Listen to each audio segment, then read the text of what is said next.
Bonjour Yann, je suis ravi de vous voir aujourd'hui. Bonjour Jean-Luc, ravi également. Merci de votre présence. On va parler ensemble réparation responsable pour les véhicules chez GPA. C'est quoi les 3 mots-clés d'une réparation responsable ? C'est à la fois la planète, le pouvoir d'achat et l'emploi. Pardon ? La planète, le pouvoir d'achat et l'emploi. Et l'emploi, exactement. La planète, parce que nos pièces de remploi, c'est pas d'extraction de nouvelles matières premières. C'est pas tout le CO2 à dépenser pour la construction d'une pièce neuve, ni pour son transport. C'est de l'énergie et de l'eau en quantité bien moindre par rapport à une pièce neuve. Pourquoi le pouvoir d'achat ? Une pièce de remploi, elle est 50 à 90% moins chère qu'une pièce neuve. Ça permet de sauver des véhicules qui auraient pu être classés en perte totale. Ça permet de maîtriser le coût des primes d'assurance. Donc tout ça au bénéfice de la mobilité et la mobilité des Français. Et pourquoi l'emploi ? Parce que ce sont des activités, ce recyclage, qui sont sur les territoires. En ce qui concerne le groupe GPA, c'est 3 sites de production, un dans la Drôme, un dans le Maine-et-Loire et un dans l'Oise. Et c'est un peu plus de 400-450 collaborateurs sur nos territoires qui font des boulots qui sont ni automatisables, ni délocalisables, et avec un grand nombre de métiers manuels. Voilà. Donc, planète, c'est plutôt des bonnes nouvelles plutôt des bonnes nouvelles, oui. Que vous nous annoncez. Si on devait résumer la réparation responsable en impact vertueux, mais très concret, qu'est-ce que vous pourriez dire, Johan ? Disons que l'impact, il est vertueux, on l'a dit, donc pour l'emploi, pour le pouvoir d'achat, pour la planète, mais il est vertueux pour l'ensemble des parties prenantes. Alors c'est plutôt une bonne nouvelle, parce que c'est comme ça qu'on aime bien quand ça fonctionne, quand on n'oppose pas fin du monde et fin du mois, déjà ça c'est pas mal, et puis quand tout le monde est gagnant. Donc concrètement, l'assureur, lui, il maîtrise ses primes d'assurance, la charge technique. En plus de ça, il alimente sa stratégie RSE. C'est devenu une obligation autant réglementaire que morale. Ça lui permet aussi de sauver un certain nombre de véhicules qui auraient pu être classés en perte totale. Et c'est assez intéressant de le savoir parce que c'est souvent au moment où le véhicule est classé en perte totale que l'assuré a tendance à partir à la concurrence. Donc il y a un vrai enjeu sur la satisfaction des assurés, des sociétaires. Parfois également, la pièce de remploi permet à l'assureur d'être plus rapide dans les réparations. Ça permet de faire face à parfois quelques indisponibilités sur les pièces neuves. Et donc là également, c'est au service de la satisfaction des assurés. L'assuré, lui, forcément, assurément, il y trouve son compte, maîtrise des primes d'assurance. Parfois, on sauve son véhicule d'une éventuelle perte totale. Il préserve sa mobilité. La mobilité, pour un Français, surtout dans les territoires ruraux, c'est aller au boulot, c'est avoir une vie sociale, c'est amener les gamins à l'école, partir en vacances parfois, lorsqu'on peut. Sans voiture, sans mobilité individuelle sur nos territoires, on tombe dans une forme de précarité, une précarité de mobilité. Et là, c'est le début de la galère. Mais les constructeurs aussi sont gagnants, par exemple. Matière première peut-être pour les constructeurs. Disons qu'il y a un vrai enjeu sur l'industrie automobile qui se circularise, qui devient plus vertueuse. On passe d'une économie de production plutôt à une économie de préservation de ce que l'on a déjà produit, ou comment entretenir et réparer le parc roulant, prendre soin de notre patrimoine, et on a de la valeur dans l'entretien de ce parc roulant, et le constructeur est gagnant, puisque c'est aussi pour lui les premiers pas d'une stratégie qui vise à venir vraiment circulariser son industrie, la faire fonctionner en boucle fermée, en boucle courte. Donc tout le monde est gagnant avec cette réparation responsable. Puis il y a un fonds de dotation aussi. Oui, exactement. Vous pouvez nous en dire 2 mots ?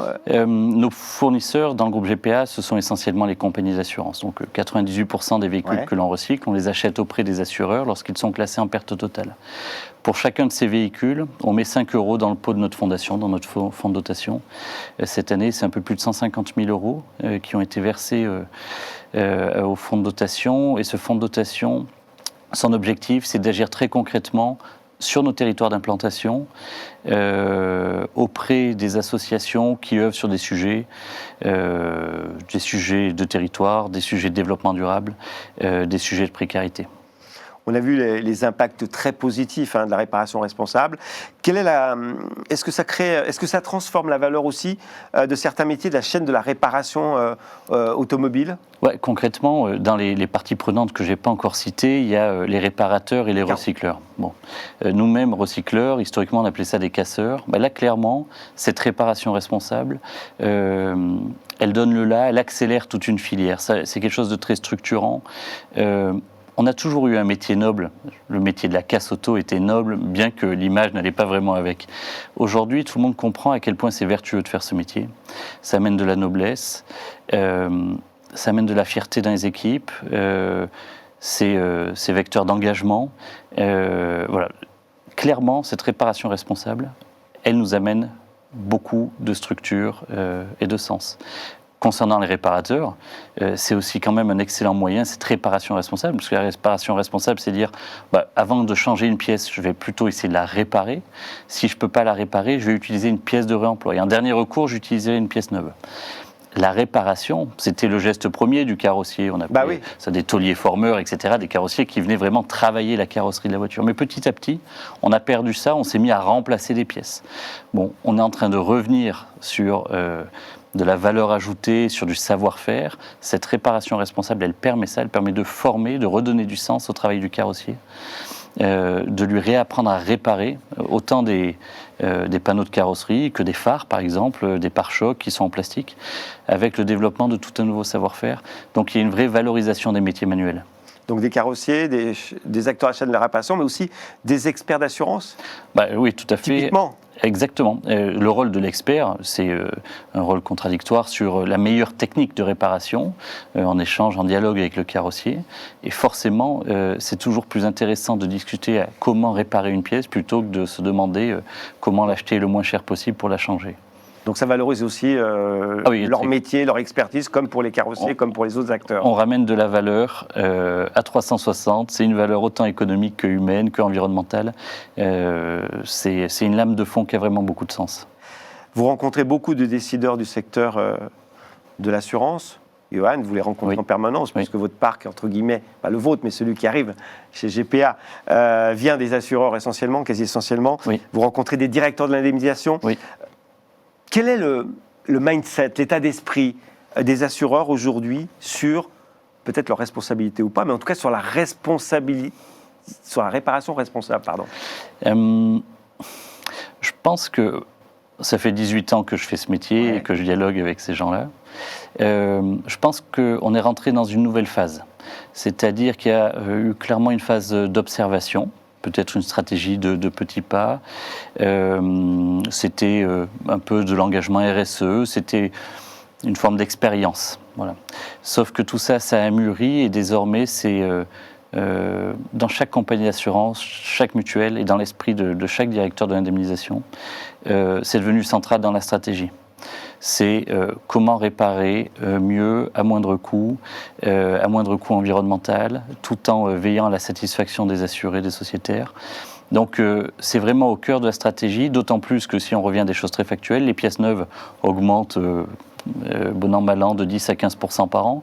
Il ne faut pas imaginer qu'un assureur puisse faire monter ses primes dans ces ordres de grandeur-là, c'est impossible. Donc il faut forcément à un moment donné trouver des solutions. Donc, et la il y a une raison économique. C'en est une, exactement.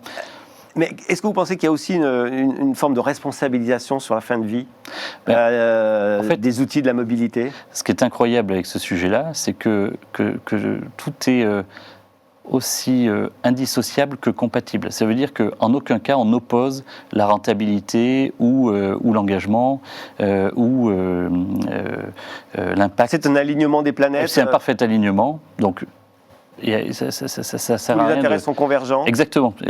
On fait des économies, on optimise la satisfaction de l'assuré, on a un impact positif pour la planète qu'on est capable de mesurer pour alimenter des rapports extra-financiers. Voilà, on a tout juste. Donc ça a changé radicalement depuis quelques années.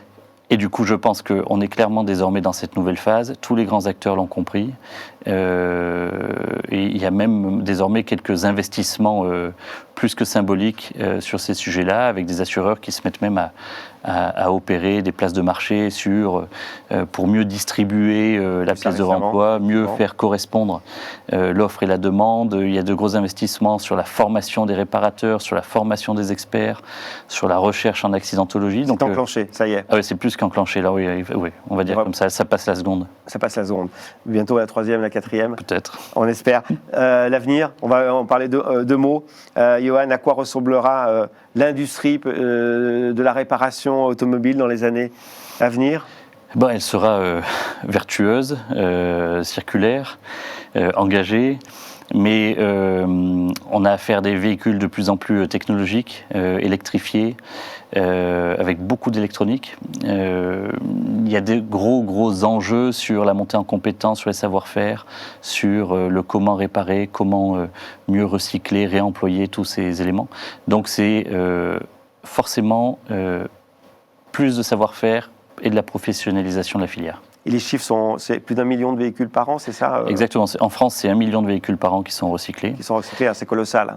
Exactement. C'est une mine urbaine, c'est notre patrimoine, c'est l'économie circulaire patrimoniale. Qu'est-ce que l'on a déjà produit, que l'on va pouvoir recycler pour réemployer des pièces et réemployer des matières premières secondaires.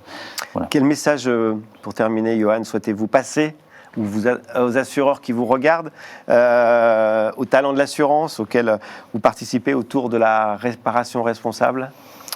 Eh bien, je pense qu'il y a une opportunité formidable. J'ai parlé des différentes parties prenantes. Tout ça, c'est très vertueux. Je pense aussi aux collaborateurs en fait, des compagnies d'assurance. Tout ça, c'est une opportunité incroyable pour donner du sens derrière chacune des actions de l'assureur. Quand l'assureur... Quand il va gérer un sinistre, en fait, il faut bien qu'il se mette en tête qu'il va aider les Français à maintenir une mobilité individuelle, économique, impactante. Et ça a beaucoup de sens. Voilà. Donc, c'est pas seulement gérer un dossier, gérer un sinistre, gérer une réparation, c'est maintenir la mobilité individuelle des Français. Et je pense que ça, quand même, ça doit donner la banane à tous ceux qui vont bosser dans les compagnies d'assurance.